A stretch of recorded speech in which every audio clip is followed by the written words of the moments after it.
Hi sir, hi. Hi. First of all congrats చెప్పాలి మీ ముగ్గురికి. సినిమాలో 2 విషయాలు నన్ను చాలా బాగా అనిపించాయి. ఒకటి, సినిమా స్టార్టింగ్‌లో సంగీతం గారి గురించి ఎలాంటివి ఏవీ లేదు. సినిమా స్టార్టింగ్‌లో లేదు. ఆ! నేను ఎక్స్‌పెక్ట్ చేశా. ఓకే. ఇప్పుడు 'ఆదిత్య 369', 'పుష్పక్' ఇయన్నీ టక టక టక టక ఏసి ఇలాంటి దర్శకుడు చేసిన సినిమా ఇది అని ఎంగేజ్ చేయలే. చివర్లో శుభం గాడేశారు అచ్చమైన తెలుగు అక్షరాలతో. అది బాగా నచ్చింది నాకు. నేను చూస్తున్నప్పుడు వెనకాల నుంచి ఎవరో అరిచారు ట్రిపుల్ ఏలో, ఎంతకాలం అయిందిరా బాబు శుభం గాడు చూసి అని. చాలామంది ఏం చేస్తారంటే టు బి కంటిన్యూడ్, ఇంకా ఉంది పార్ట్ 2, ఇలాంటి రకరకాల యూనివర్స్ ఏదో చెప్తుంటారు కదా. అది మీకు అది మీరే చెప్పారు. చాలా కాలం అయింది శుభం గాడు చూసింది కదా. అంటే సార్, సంగీతం గారి మీద ఉన్న ఇష్టంతోనూ ప్రేమతోనూ మనం ఏదైనా చేయొచ్చు సినిమా తీయడం తప్ప యాక్చువల్గా. ఎందుకంటే సినిమా అనేది ఒక 25 కోట్లు 30 కోట్లు ఒక పెద్ద పెద్ద బాధ్యత కదా అది. ఒకటి, సంగీతం గారి మీద ఉన్న ప్రేమ, లేదంటే ఆడియన్స్ మీద ఉన్న నమ్మకమా, ఏది ఎక్కువగా మిమ్మల్ని ముందుకు నడిపించింది? ఐ థింక్ ఒక రకంగా ఇది ఒక ఛాలెంజ్ లాగా తీసుకున్నాం సార్. డెఫినెట్లీ సంగీతం సార్ మీద ప్రేమ ఉండే, బట్ ఆయన చేయాలనుకున్న ప్రాజెక్ట్ ఎంత కొత్తగా ఉందో, ఎంత ఛాలెంజింగ్గా ఉందో, అది ఇప్పుడు ఎవరు చేయలేరు అంటున్నారు. 40 ఏళ్ళుగా ఎవరు చేయలేరు అంటున్నారు. ఆయన నేను చేస్తా అంటున్నారు. సో 40 ఏళ్ళుగా ఎవరు చేయలేరు. ఇప్పుడు సరే, ఇప్పుడు చేద్దాం, ఏముంది చేద్దాం, కలిసి చేద్దాం. ఇప్పుడు గట్టి కూర్చుని అందరు పని చేస్తే అవుతుంది కదా, ఎందుకు ఏదన్నా కొండలే జరుగుతాయి. సో చేద్దామని చెప్పి కూర్చొని చేశాం. రెండోది ఏంటంటే, ఈ రోజుల్లో ఏమైపోయిందంటే సార్, పాటలు సినిమాలు లెంత్ తగ్గించుకుంటున్నాయి. ఇదివరకు 6 నిమిషాల పాట, 8 నిమిషాల పాట కూడా చూసిన సందర్భాలు ఉన్నాయి. అది కాస్త 4కి వచ్చింది, అది కాస్త 3:30కి వచ్చింది. సీతారామ శాస్త్రి గారు లాంటి వాళ్ళని అడిగితే ఎందుకే పాటలు అంటారు ఆయన. సీతారామ శాస్త్రి గారు ఒక గొప్ప లిరిసిస్టు. సినిమాలో పాటలు తీసేయండి, బడ్జెట్ తగ్గుద్ది కదా అంటారు ఆయన. అంతే, మనం ఆ స్థాయికి వెళ్ళిపోయాం. పాటలు లేకపోయినా పర్లేదు, పాటలు ఉండకూడదు అన్న స్థాయికి వెళ్ళిపోయి సినిమా అంతా పాటే అన్నంత స్థాయికి మళ్ళీ తీసుకొచ్చామంటే ఇది నిజంగానే ఇంకో రకమైన తీసుకెళ్ళాలి కదా. పాటలు మనం కుదించుకుంటున్న ఈ తరుణంలో సినిమా అంతా పాట అంటే 2.5 గంటల పాట ఇది చెప్పాలనుకుంటే. కానీ ఒక ట్రికీ థింగ్ ఏంటంటే, పాట కాదు సార్, సినిమాలో మాటనే. ఆ మాటని ఒక రాగంలో వస్తుంది అంతే. సో పాట అనేది మన ప్రతి సినిమా మ్యూజికలే. ఆ మ్యూజికల్ డెఫినేషన్ అనుకుంటే ఎవరో 2-3 సీన్లు ఉంటాయి, దాని తర్వాత అందరూ ఒక పాట పాడతారు. ఏదో మాంటాజ్ సాంగ్, లేకపోతే సెట్టికి వెళ్ళి పాట పాడతారు, స్విట్జర్లాండ్కి వెళ్ళి పాట పాడతారు. అది మ్యూజికల్. మనం ఏం చేస్తున్నాం అంటే, కథలోనే ఒక శాపం వచ్చింది, శాపం వల్ల అందరికీ మాటలు పాటలాగా వస్తున్నాయని చెప్పాం. కాబట్టి ఇది ఒక 10-15 నిమిషాల తర్వాత మనం వీళ్ళు పాడుతున్నారని మర్చిపోయి వీళ్ళ క్యారెక్టర్ల గోల్ ఏంటి, వాళ్ళ ప్రాబ్లం ఏంటి అన్న దాంట్లోకి వెళ్ళిపోతున్నాం. విచ్ ఇస్ గ్రేట్, బికాజ్ అది మాకు భయం ఉండే డెఫినెట్లీ. ఇప్పుడు ఎలా చూస్తారు ఇంత కాన్స్టెంట్లీ పాట అంటే, but later on we understood it's not పాట కాదు ఇది, యాక్చువల్లీ జస్ట్ సినిమాలో ఒక శాపం అంతే. ఫస్ట్ ఆఫ్ ఆల్, మీరు మొన్న మాట్లాడుతున్నప్పుడు పుష్పక్ అన్నది చాలామంది ఏమనుకుంటారంటే అది మూకీ సినిమా అనుకుంటారు. కానీ సంగీతం గారు ఒక సందర్భంలో చెప్పింది ఏంటంటే, ఇది మాటలు లేకుండా తీసిన సినిమా కాదు, మాట్లాడే అవసరం లేకుండా తీసిన సినిమా అని చెప్పారండి.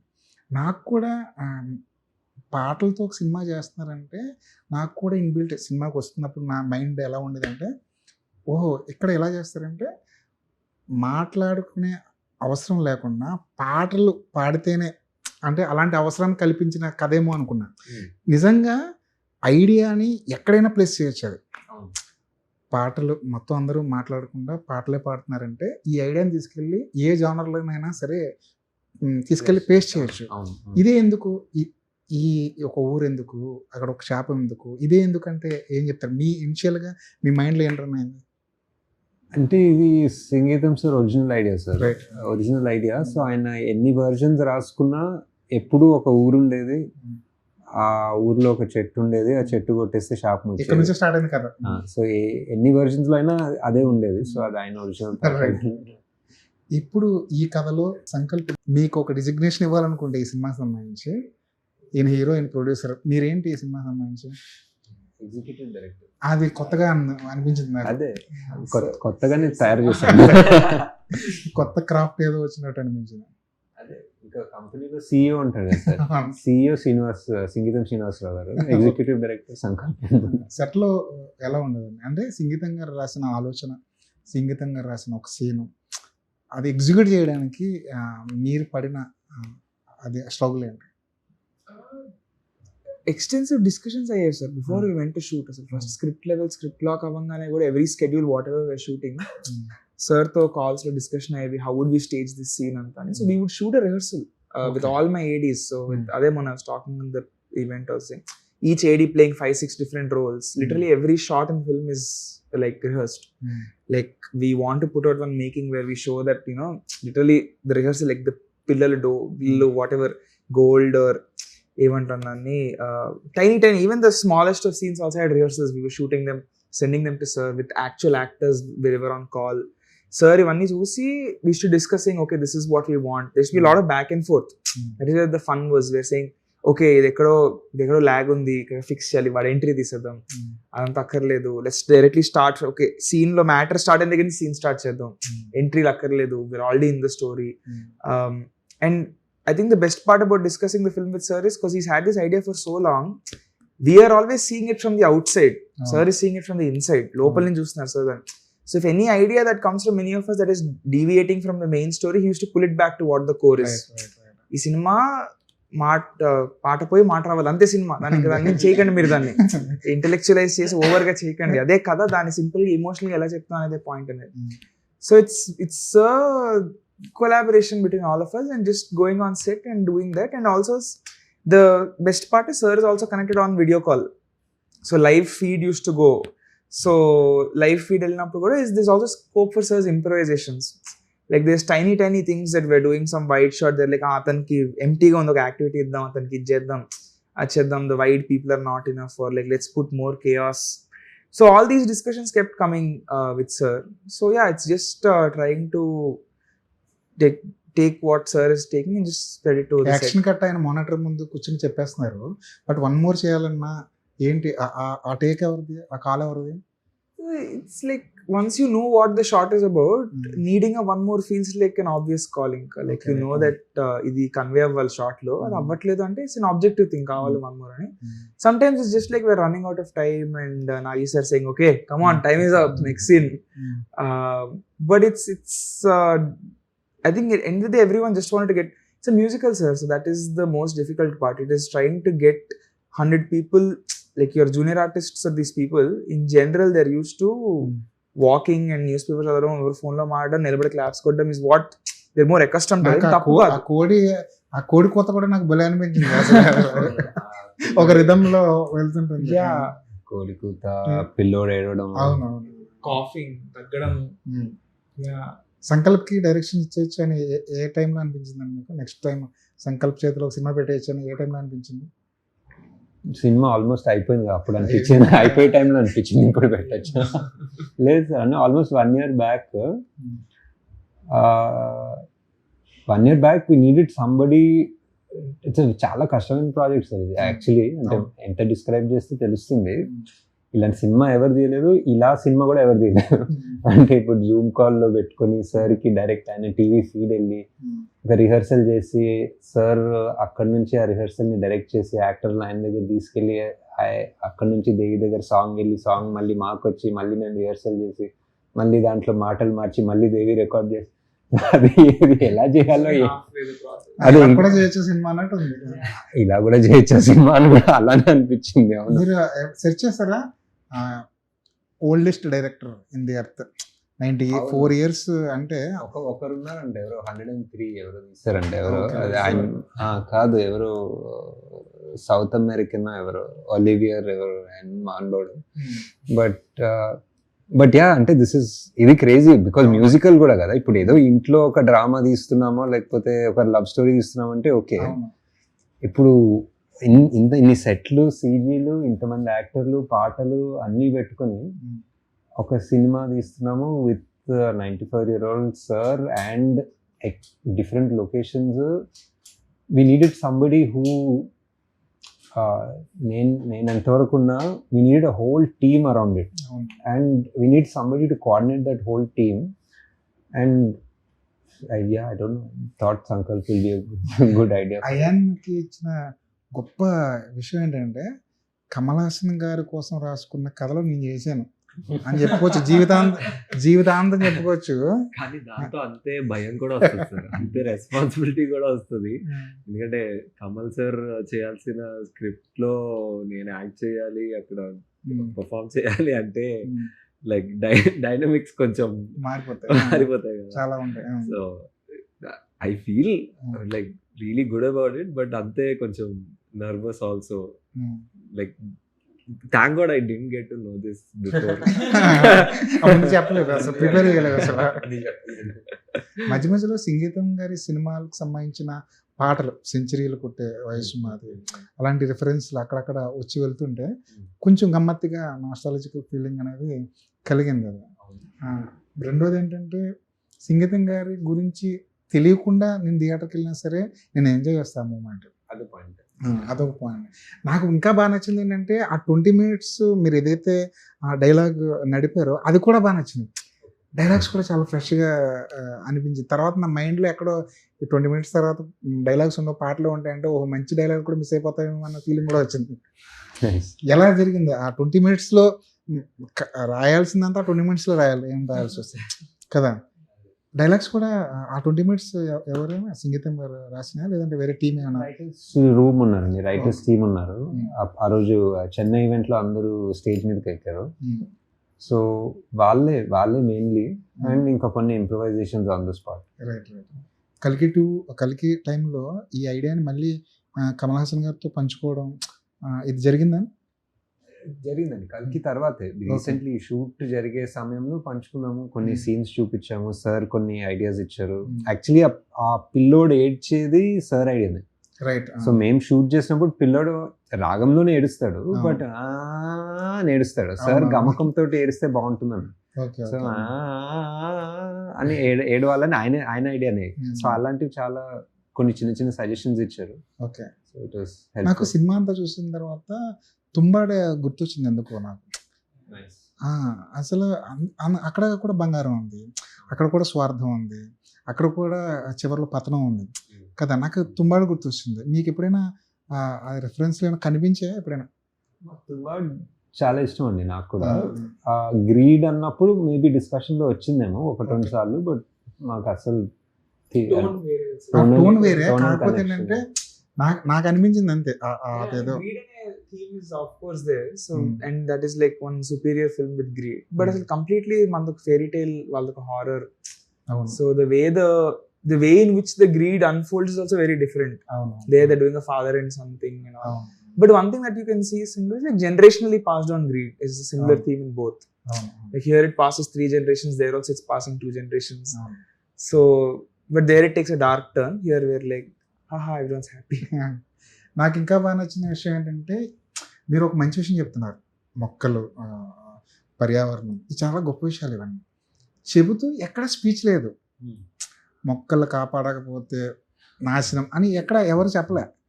నాకు ఇన్బిల్ట్గా అనిపిస్తుంది. ఫస్ట్ మీరు సెకండ్ హాఫ్లో ఒక పెద్ద వరల్డ్ చూపించిన తర్వాత ఇంత గొప్ప గ్రీనరీ ఇలా అయిపోయింది ఏంటి అన్న ఫీలింగ్ ఎక్కడో ఇన్నర్గా ఎక్కడో ఆటోమేటిక్గా వచ్చేస్తుంది.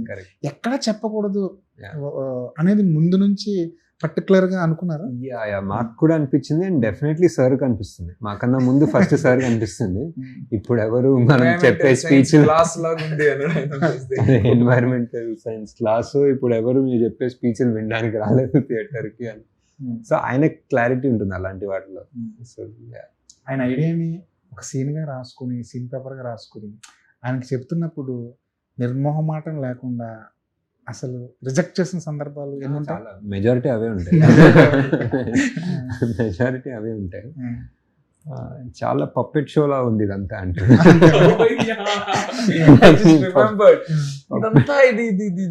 పప్పెట్రీ లాగా ఉంది బేసిక్లీ. లైక్ ఫస్ట్ ఇది అర్థం కాలేదు అంటే ఏంటది అంటే లైక్ మనం చేస్తున్నట్టుంది వాళ్ళ చేత, వాళ్ళు చేస్తున్నట్టు లేదు అని అప్పుడు ఎక్స్ప్లెయిన్ చేశారు అనమాట. అంటే మనం చాలా వెనకబడిపోయాం అని అనిపిస్తుంటది కదా ఆయనతో డిస్కస్ చేస్తున్నప్పుడు కానీ, ఆయన రిజెక్ట్ చేసినప్పుడు కానీ ఎక్కడో అనిపిస్తుంది. ఆయన ఆయన ఆయన ఆయన ఐడియాలో రిజెక్ట్ చేస్తారు చాలా సార్లు. ఆయన చెప్పినవి ఆయన చెప్తారు, మండే చెప్తారు, ట్యూస్డే వచ్చి ఎవరు చెప్పారు ఈ చెత్త ఐడియా అంటారు. సార్ సార్ మీరు మొన్న అంటే అయితే నేను చెప్తే ఏంటి చేయాలా, బాగాలేదు ఐడియా. చివర్లో విజయ్ దేవరకొండ ఎంట్రీ కూడా చాలా సర్ప్రైజ్ చేసింది. చాలా అంటే థియేటర్ నుంచి బయటకు వెళ్తున్నప్పుడు ఏదో ఒక ఫ్రెష్ బ్రీజ్ ఏదో వచ్చినట్టు ఆ ఫీల్తో మనం బయటకు వెళ్తాం కదా. యాక్చువల్గా ఆ రోల్లో మీరు అనుకుంటే ఎవరినైనా తీసుకొచ్చి చూపించవచ్చు. మీరు అనుకుంటే మీకున్న పరిచయాలు, మీకున్న ఆ గుడ్ విల్ ఇవన్నీ. ఎందుకు Vijay Devarakonda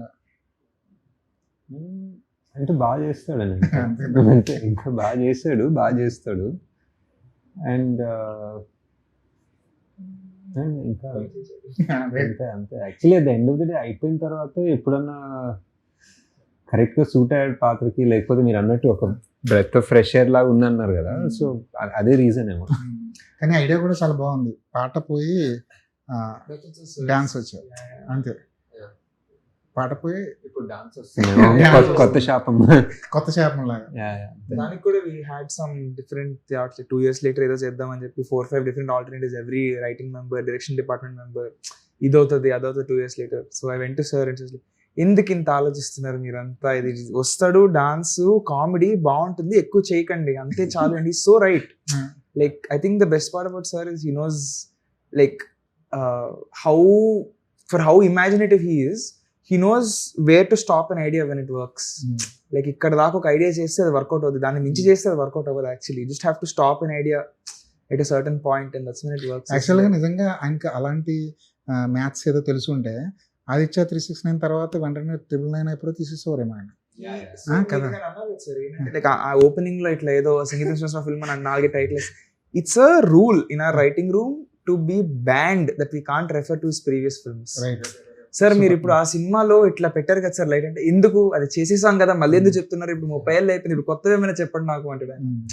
so he's the first person to disregard his previous work and say let's do something new. అదే అయిపోయింది ఇప్పుడు ఏంటి మనం అన్నదే ఆయన ఉద్దేశం కావచ్చు.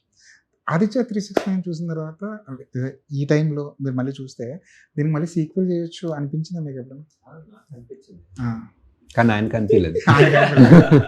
నిజంగా రాశారండి ఆయన, స్క్రిప్ట్ కూడా రాశారంట. అవును, మధ్యలో ఎప్పుడో రాశారు, కానీ ఆయనకి ఫుల్ ఇంట్రెస్ట్ లేకుంది అనుకుంటా దాని మీద. ఎందుకంటే ఆయనకి చాలా పర్సనాలిటీ స్వభావం ఏంటంటే ఆయన రిపీట్ చేయాలని ఉండదు. అవును.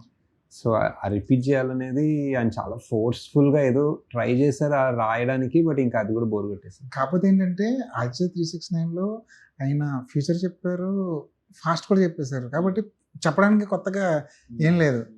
మహా అయితే ఏ ద్వాపర యుగంలోకి తీసుకెళ్ళిపోవాలేమో, టైం మిషన్ ఎక్కితే ఏ ద్వాపర యుగంలోకి వెళ్ళిపోతే ఏమైనా కొత్తగా ఏమైనా నేటివ్ అమెరికన్స్ అలా ఏమైనా వెళ్ళిపోవచ్చు. ఆయన దగ్గర ఇంకా చాలా గొప్ప కథ ఉంది, ఎప్పుడైనా మీతో షేర్ చేసుకుంటారు. బెంగళూరు నాగరత్న గారి చెప్పారు ఆయన ఆల్మోస్ట్ ప్యారలల్ గా అది కూడా ప్రీ ప్రొడక్షన్ చేయడానికి స్టార్ట్ చేశారు, కానీ అది కూడా టేక్ ఆఫ్ అవ్వలేదు ఫర్ వాట్ ఎవర్ రీజన్. ఆ కథ విన్నప్పుడు మీకు ఏమనిపించింది? కథ చెప్పుంటారు కదా మీకు? చెప్పారు అంటే బాగా క్లాసిక్, ఇంకా అది బయోపిక్ లాంటిది కదా. సో ఎప్పుడైనా మళ్ళీ ఆ టైం కలిసి వస్తే, ఆయనకు ఉన్న ఓపిక కలిసి వస్తే ఎప్పుడైనా అది చూసే అవకాశం దొరుకుతుందా? నాకు ఏమో తెలియదు.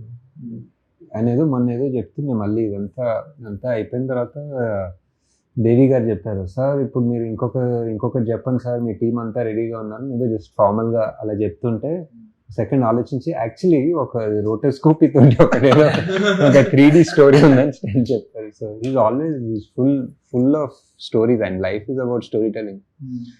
ఎందుకో సినిమా అంతా చూసిన తర్వాత అన్నీ బాగున్నాయి, దుల్కర్ గారిని మిస్ అయ్యామో అనిపించింది. దుల్కర్ గారా మలయాళం వర్షన్లో ఉంటారు, ఏమైనా ఉందా అలాంటిది? ఓకే చెప్తాను. దేవిశ్రీ ప్రసాద్ గారి ఆప్షన్ ఎవరు అంటే చాలా ఆప్షన్లు మధ్యలో ఒక ఆప్షన్ వచ్చింది, అంటే వేరే వాళ్ళు ఆలోచిస్తుంటే దేవిగా ఇప్పుడు కొత్త వాళ్ళ కన్నా ఇప్పుడు తెలుగు తెలిసి, తెలుగు మాటలు తెలిసి, ఆ మాటలతోటి కంఫర్టబుల్ నాయన ఉంటే బెటర్ కదా అన్నప్పుడు దేవి గారే అనుకున్నాము. చెప్తే సార్కి సార్ వాజ్ లైక్ కరెక్ట్, ఈయనే కరెక్ట్, ఇది బెస్ట్ ఆప్షన్ సార్ ఇంకా గట్టిగా నమ్మారు. That was the correct choice.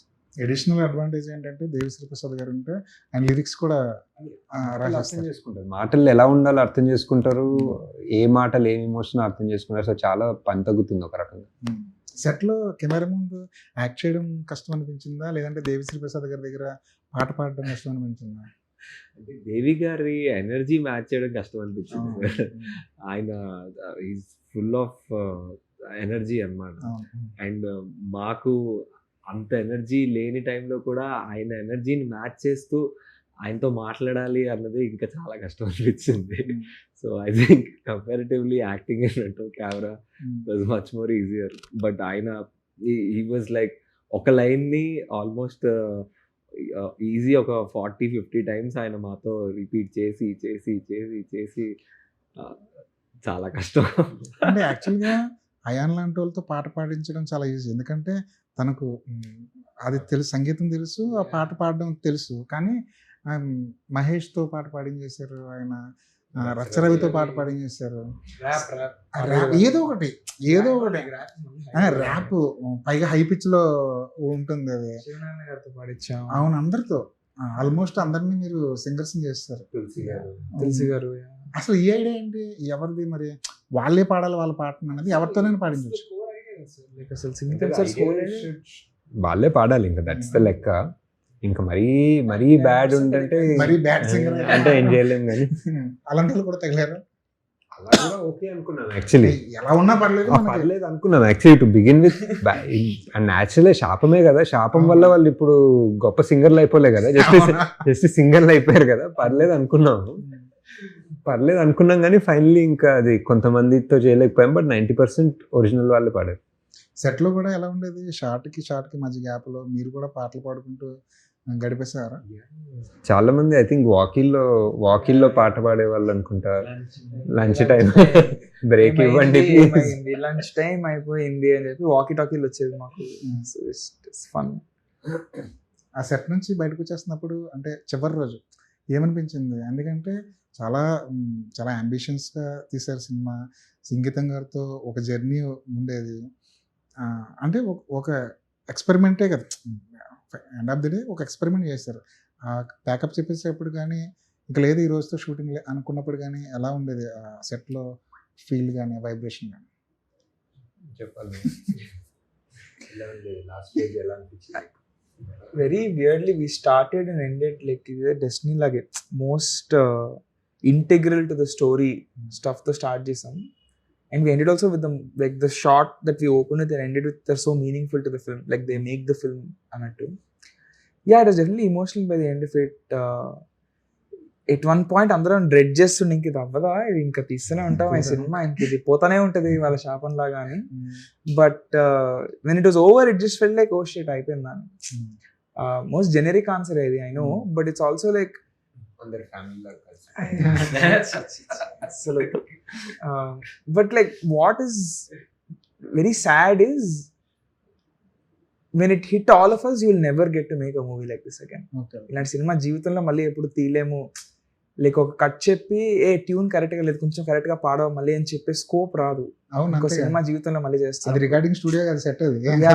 And to just shout at 100 junior artists to sing something in chorus at the right time and all these whatever you ఈ సినిమాలో చేసిన వేవి ఇంకే సినిమాలో చేసే స్కోప్ లేదు.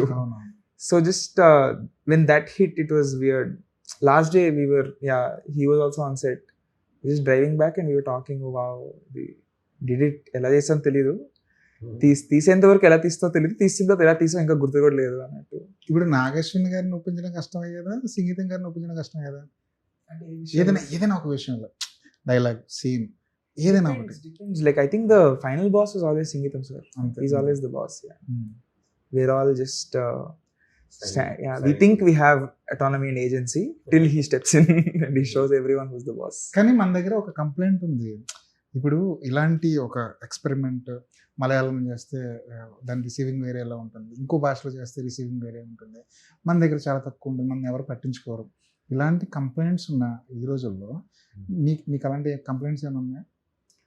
అంటే ఇప్పుడు దీన్ని మలయాళంలో డబ్ చేసి రిలీజ్ చేస్తుంటే బట్ లేదు సార్, ఐ ఫీల్ మన Telugu audience maybe as much as any audience ఒక మంచి సినిమా ఉంటే ఎప్పుడు వదలరు బేసిక్లీ. చూస్తారు cinema and they'll make sure దాన్ని జస్టిస్ చేస్తారు.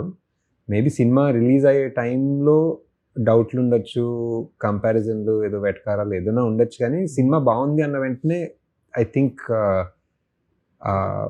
అందరు బయటకు వస్తారు, అందరు థియేటర్కి వస్తారు. బికాజ్ మనకి సినిమాలు చూడటం అనేది ఎంత ఇప్పుడు ఓటీటీలో వచ్చిన ఫోన్లకు అడిక్ట్ అయిపోయినా ఆ సినిమాలు చూడడం అనేది చాలా కోర్ లవ్. అది మనకి అందరు కలిసి ఉండి నవ్వడము, కలిసి ఒక సినిమాలో చూసి ఇమోషనల్ అవ్వడము, ప్రేమలో పడటము, whatever, it's just such a basic thing. మనకు ఆ కలెక్టివ్ ఎక్స్పీరియన్స్ అది ఇంకా దేంట్లో రాదు, ఆ కలెక్టివ్ ఎక్స్పీరియన్స్ మనకు. సో సో ఐ థింక్ అది ఎప్పుడు వదులుకోము. అది జస్ట్ మంచి సినిమాలు, ఆ ఫీలింగ్ ఇచ్చే సినిమాలు అంత ఆఫెన్ రావట్లేదేమో ఇప్పుడు, బట్ రావాలని హోప్. ఆడియన్ని గ్రాప్ చేయాలంటే టీజర్, గ్లిమ్స్, ట్రైలర్ 1, రిలీజ్ ముందు మళ్ళీ ట్రైలర్ 2, ఇలాంటి రకరకాల ప్రయత్నాలన్నీ చేస్తుంటారు. ట్రైలర్ అక్కర్లేదు నాకు అన్నది అది ఒక పిచ్చ కాన్ఫిడెన్సా లేకపోతే ఏంటి, అసలు కట్ చేయడం తెలియక రెండు ఉండొచ్చు. లేదు సార్, అంత ఒక టీజర్ వదిలాము. అవును, టీజర్ ఉండే ఒక దాసు సాంగ్ ఉండే, సినిమా కాన్సెప్ట్ ఉంటుంది దాంట్లో, సాంగ్స్ ఉండే. సో బట్ ఆ ట్రైలర్ అనేది చాలా కష్టంగా ఉండే ఎడిట్ చేయడం, to be honest. And also ఎక్కువ చెప్పేస్తున్నామా ఇప్పుడు. ఆ ట్రైలర్ పెట్టాలంటే ఇప్పుడు ఆ చెట్టు గురించి చెప్పాలా, లేకపోతే శాపం గురించి చెప్పాలా, లేకపోతే మామూలుగా మనం ట్రైలర్ ఏం చేస్తాం, ఒక 5-6 సీన్ల నుంచి ఒక్కొక్క డైలాగు, పంచ్ డైలాగులు తీసుకొచ్చి ఒక మంచి ఫ్లోలో కట్ చేస్తాం ట్రైలర్. ఇప్పుడు మనం 4-5 సీన్ల నుంచి డైలాగులు తీసుకోవాలంటే ఒక్కొక్కటి వేరే శృతిలో ఉంటుంది. సో ఇప్పుడు దాన్ని ఎలా కట్ చేయాలి ట్రైలర్లో? అండ్ నివేదన చూపించకూడదు, క్లైమాక్స్ సాంగ్ వాడకూడదు, ఫ్లాష్ బ్యాక్ సాంగ్ వాడకూడదు, చాలా రెస్ట్రిక్షన్స్. సో అలాంటి రెస్ట్రిక్షన్స్ ఉన్నప్పుడు మేబీ ఎక్స్పీరియన్స్ వాళ్ళు ఎలాగైనా ఇప్పుడు ఇది జనాలు థియేటర్లో చూసినప్పుడే, ఎక్స్పీరియన్స్ చేసినప్పుడే అర్థం చేసుకుంటారు సినిమా. నేను ఎంత చెప్పినా ఆ ఎక్స్పీరియన్స్ అనేది, అదే మీరు ఇప్పుడు ఆ ఫుడ్ తిన్నప్పుడే అర్థం చేసుకుంటారు దాని టేస్ట్ అన్నట్టు. నేను ఈ బిర్యానీ ఇంత గొప్పగా ఉంటుందని ఎంత చెప్పినా మీకు అర్థం కాదు. సో మేబీ ఆ లెక్కలో చేసాము. బట్ ఇప్పుడు ఈరోజు సక్సెస్ఫుల్గా ట్రైలర్ వదిలేమండి. ఈరోజు కష్టపడి ఒక 3 రోజుల తర్వాత రిలీజ్. ఇప్పుడు టైం దొరికింది యాక్చువల్లీ. సినిమా చూసిన తర్వాత చాలా మంది మాట్లాడుకునేది ఏంటంటే, ఈ సినిమాతో దేవిశ్రీ ప్రసాద్ గారికి నేషనల్ అవార్డు ఇచ్చేయాల్సిందే అని. ఇచ్చేయండి సార్ అన్నట్టే ఉంది. అంటే ఆయన డిజర్వ్ కూడా దానికి. ఎందుకంటే ఇప్పటివరకు ఎవరు అలాంటి ప్రయత్నం చేయలేదు. ఇంతమంది సింగర్ని ఎవరు చేయలేదు.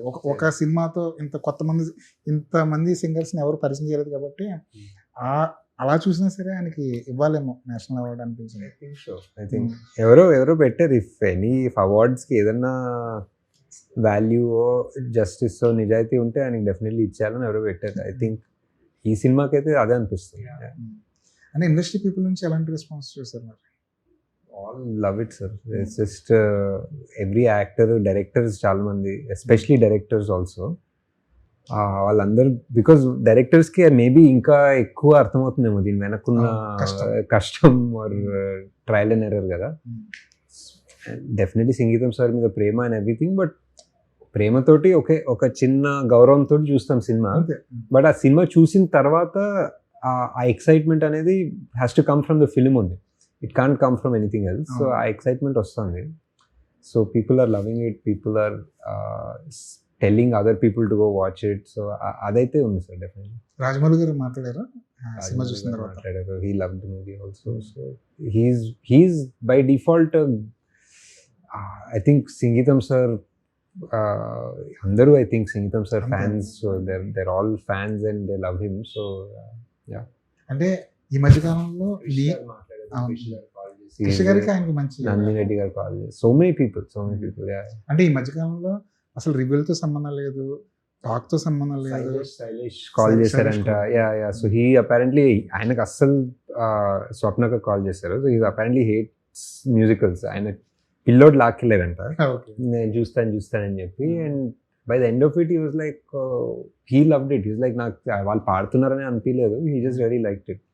సో అంటే ఈ మధ్యకాలంలో నాకు అనిపించింది ఏంటంటే, టాక్తో సంబంధం లేకుండా, రివ్యూలతో సంబంధం లేకుండా సోషల్ మీడియాలో ఏం మాట్లాడుకుంటున్నారో అది సంబంధం లేకుండా కేవలం సంగీతం గారి కోసం చూడొచ్చు, సంగీతం గారి కోసం చూడాలి, సంగీతం గారిని సెలబ్రేట్ చేసుకోవడానికి చూడాలని ఫిక్స్ అయిపోయారు. సో ఇవేమీ వాళ్ళని ఎఫెక్ట్ చేయలేవేమో. ఇప్పుడు what ever the positive word of mouth will, కొంతమంది ఉంటారు కదా ఇప్పుడు మ్యూజికల్ అన్న థాట్ ప్రాసెస్లో ఏదో అనుకుంటారు కదా, మ్యూజికల్ ఇప్పుడు సాంగ్స్ అంతా పాట ఇప్పుడు చూడాలా, వాళ్ళని కూడా కన్విన్స్ చేస్తుంది. సో వాళ్ళు కూడా ఇప్పుడు థియేటర్స్ బయటకు వస్తారనేది హోప్. 94 ఏళ్ళకి మనం కనీసం ఫోన్ కూడా ముట్టుకోలేము. 94 ఏళ్ళకి ఆయన మెగాఫోన్ ముట్టుకున్నారు ఆయన. సో మీరు ఇదివరకు మాట చెప్పారు, చిరంజీవి గారితో ఒక పాతాళ భైరవి లాంటి ఒక ఫోక్ తీయాలి అని చెప్పారు. అది ఎంతవరకు వచ్చింది, అసలు ఉంటుందా, ఉంటే ఎప్పుడు ఉంటుంది, అసలు ఆ ఐడియా ఇంకా ఉందా? అంటే పాతాళ భైరవి అనేది నాకు చాలా ఇష్టమైన సినిమా. అలాంటి జానర్లో ఏదో ఒకటి తీద్దామనేది ఒక హోప్ ఉండే, కానీ స్క్రిప్ట్ లేదు. స్క్రిప్ట్ లేకుండా ఆ హోప్ తోటే ఉన్నాను ఇంకా. కానీ ఇప్పుడైతే అలాంటి జానర్కి మంచి స్పేస్ ఉందేమో కదా. డెఫినెట్లీ, అంటే ఎప్పుడైనా ఆ ఫ్యాంటసీ మైథాలజీ సరిగ్గా తీస్తే ఎప్పుడు బాగుంటుంది. సో ప్రెజెంట్లీ ఇప్పుడు ఆ కల్కి వరల్డ్లో తిరుగుతున్నాము. ఇప్పుడు ఇంత ఇంటర్వ్యూ చేసిన తర్వాత కల్కి గురించి అడగకపోతే ఫ్యాన్స్ ఖచ్చితంగా యుద్ధం ప్రకటిస్తారు. కల్కి 2 అప్డేట్ ఏదైనా చెప్తే ఈ ఇంటర్వ్యూ ముగిద్దాం. కల్కి 2 అప్డేట్ అదే సంగీతం సార్ సినిమాలో సెకండ్ హాఫ్లో ఒక క్లూ ఉంటుంది అనమాట. మీరు జాగ్రత్తగా సెకండ్ హాఫ్లో ఒక సీన్ చూస్తే దాంట్లో తెలుస్తుంది అనమాట. ఇప్పుడు 500 రూపాయల బియ్యం, రేపటి కోసం ఇవన్నీ పెట్టారు కదా. ఫన్నీ జోక్ లాగా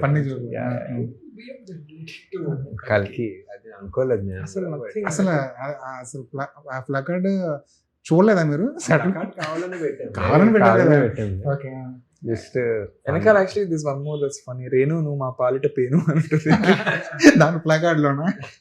ఓకే, అంటే ఆడియన్స్ ఎంత కీన్ గా అబ్జర్వ్ చేస్తున్నారంటే అక్కడ 100 ప్లకార్డులు ఉంటాయి, కానీ రేపటి కోసం రాగానే ఒక థియేటర్ మొత్తం ఒక వైబ్ కనిపించింది.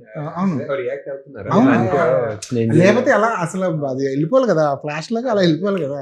కానీ అది రాగానే థియేటర్ మొత్తం ఒకసారి ఒక వైబ్ వచ్చింది. నిజంగా ఉంటుందా? మీరు అంటే సెకండ్ హాఫ్ లో కల్కి 2కి సంబంధించిన రేపు అదొకటే చూడాలి, చెప్పలేము. సూపర్ అండి, సూపర్. ఒక మంచి ఎక్స్పీరియన్స్ ఇచ్చారు. ఎక్స్పెరిమెంట్ ని ఒక కమర్షియల్ వే కూడా అనొచ్చు, ఒక మ్యూజికల్ వేలో. ఇలాంటి సినిమాని కమర్షియలైజ్ చేయడంలోనే ఒక మజా ఉంటుంది సార్, డెఫినెట్లీ. పైగా అంటే ఈ జనరేషన్కి మేమైతే 80s కిడ్స్ కాబట్టి మాకు సంగీతం గారు తెలుసు, ఆయన మేము సెలబ్రేట్ చేసుకున్నాం. ఈ జనరేషన్ కూడా ఓహో సంగీతం శ్రీనివాసరావు గారి ఈ కెపాసిటీ ఇది, క్యాపబిలిటీ ఇది అని చెప్పి మళ్ళీ వాళ్ళు వెనక్కి వెళ్ళి టైం మెషిన్ ఎక్కి మళ్ళీ వెనక్కి వెళ్ళి వాళ్ళు పుష్పక్ చూడాలి, వాళ్ళు భైరవ ద్వీపం చూడాలి, వాళ్ళు ఆదిత్య 369 చూడాలి. అవి చూస్తూ ఈ సినిమాను కూడా సెలబ్రేట్ చేసుకోవాలి. Thank you very much. Thanks.